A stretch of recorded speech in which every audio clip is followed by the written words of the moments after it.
જય સ્વામિનારાયણ બાળ મિત્રો, લાસ્ટ વિડીયોમાં આપણે 11મું ચેપ્ટર પૂર્ણ કર્યું.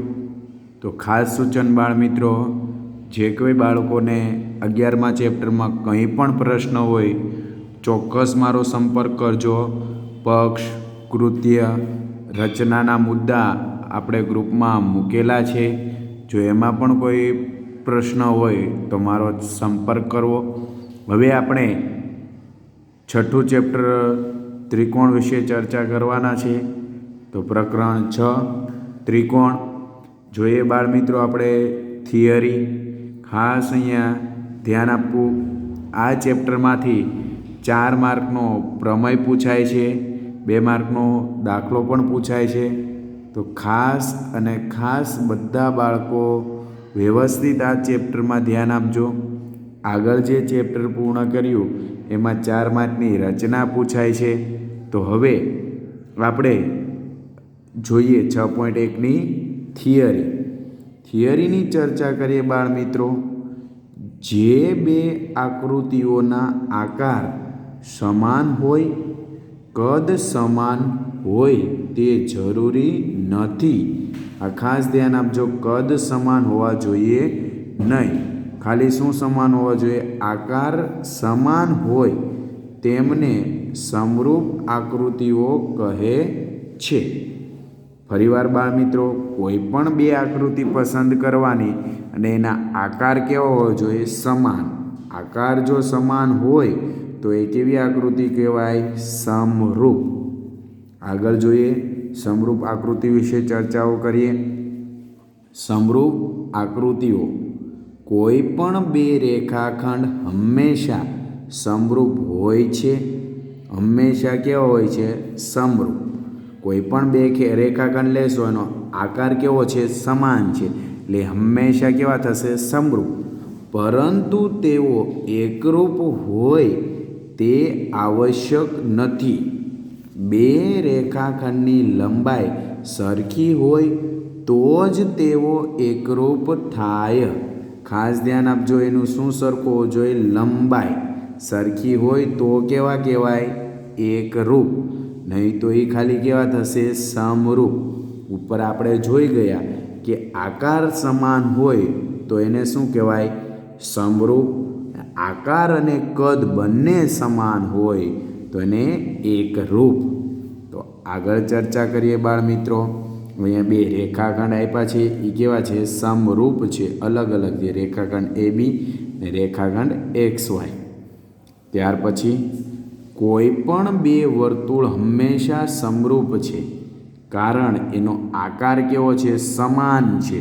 તમે જોઈ શકો અહીંયા 2 વર્તુળ આપેલા છે તો એનો આકાર સમાન છે, તેથી એ સમરૂપ થશે. જો કદ પણ સમાન હોત તો કેવા કહેવાય? એકરૂપ. પરંતુ અહીંયા ખાલી આકાર જ સમાન છે. ત્યાર પછી ચર્ચા કરીએ, કોઈ પણ 2 ચોરસ સમરૂપ છે. કોઈ પણ 2 ચોરસ હોય એ પણ હંમેશા કેવો હોય? સમરૂપ છે. જોઈએ બાળ મિત્રો, એની ચર્ચા કરીએ. અહીંયા તમે જોઈ શકો કોઈ પણ 2 આપણે ચોરસ લીધેલા છે. એ ચોરસનો આકાર તમે જોઈ શકો.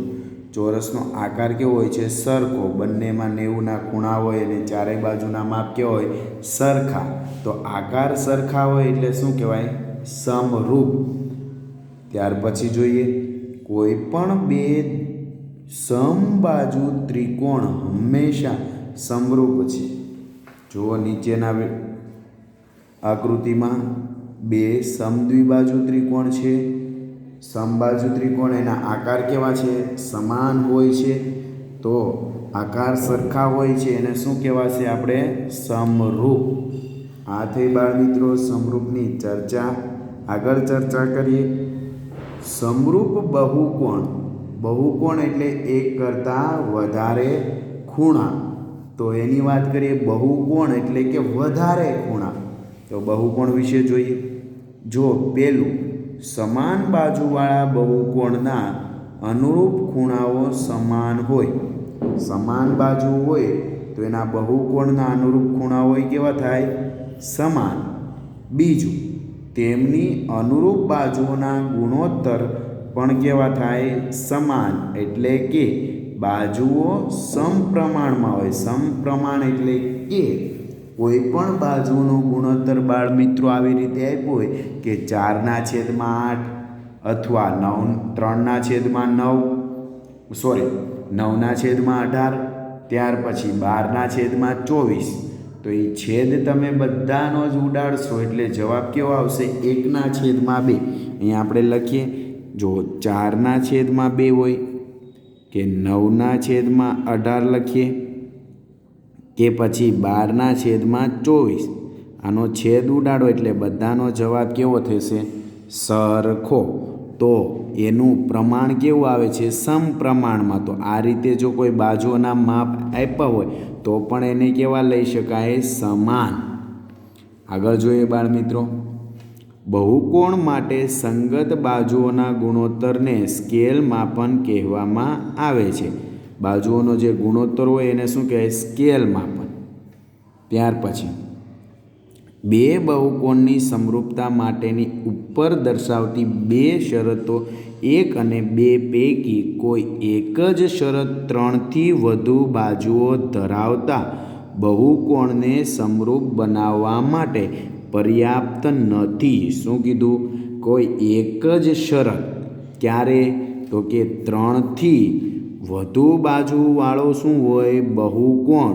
ત્યારે એક જ શરત પર્યાપ્ત નથી. આ બંને શરતનું પાલન થવું જોઈએ. એટલે કે ખૂણાઓ શું છે? બાજુઓવાળા બહુકોણના અનુરૂપ ખૂણાઓ સમાન અને તેમની બાજુઓ પણ કેવો હોવો જોઈએ? ગુણોત્તર સમાન હોવો જોઈએ. ત્યાર પછી ચર્ચા કરીએ તો આમ 3થી વધુ બાજુઓ ધરાવતા બહુકોણ માટે ઉપરની બે શરતો સ્વતંત્ર નથી. સ્વતંત્ર એટલે એકનો જ ઉપયોગ થતો નથી, બંનેનો ઉપયોગ થવો જોઈએ.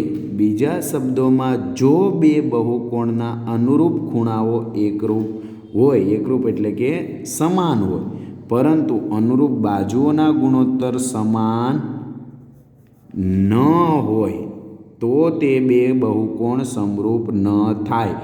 તે જ રીતે આ ખાસ ધ્યાન રાખજો. તો શું થાય? સમરૂપ ન થાય. ક્યારે? તો કે ખૂણાઓ એકરૂપ હોય પરંતુ બાજુનો ગુણોત્તર સમાન ન હોય. ઉપર હમણાં ઉદાહરણ લીધું એમાં ગુણોત્તર કેવો છે? સમાન. પરંતુ જો સમાન ન હોય તો એ સમરૂપ પણ થાય નહીં.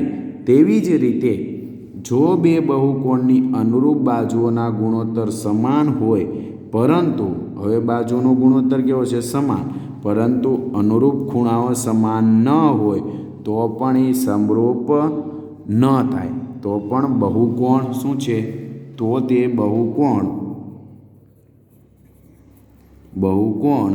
સમરૂપ ન થાય.